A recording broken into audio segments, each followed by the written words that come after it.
对怪数事业全球的许多国家的注意以来，也个泰普事件5年lang的哦，引起许多对开发更有合理的讨论同争议。老身体下行业形势许多年来的私人休息房，研究都发表为形式作品集，换到土地爱联合法，也地杯都有用土地被告做主题，用泰普事件来写形式。在早上嘅著作档。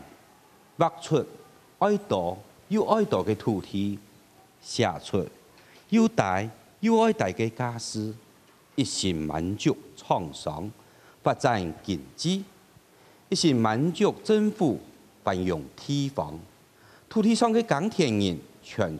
唔知。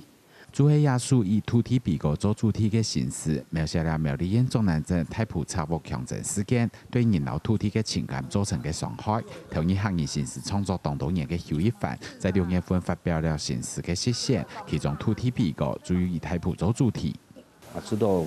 就青菜啦，哈，那咩哈，然後土地咩都一種耕地啊，吼，然後財產糾結啊，像樣就對唔起啦，哈，對唔起這個菜地嘅工種人。邱一凡同意形式創作當多年，本身來做欣賞嘅佢，除了投注心力在行業嘅傳承，也十分關注有關土地嘅相關議題。邱一凡就表示，做農事嘅客家人，老土地有當年嘅情感老關係，佢本嚟創作地派，最用無強嘅角色來強調土地老客家人嘅情感。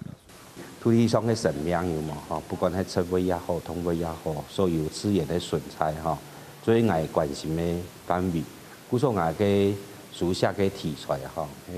有關土地嘅啦哈，加了一種詩嘅形式嚟表現我對土地嘅一種關心。44歲嘅邱一凡係目前放映世界唯一堅持用客語創作嘅詩人，致力在客家詩嘅寫作當多年。邱一凡也表示，身做客家人，佢堅持愛寫感動人心嘅客家詩，也擺嘅土地愛聯合法，特別注意太埔事件成立總結，希望在感動人嘅詩詞之外，分享人老土地嘅依順關係。客家新聞總之苗栗報道。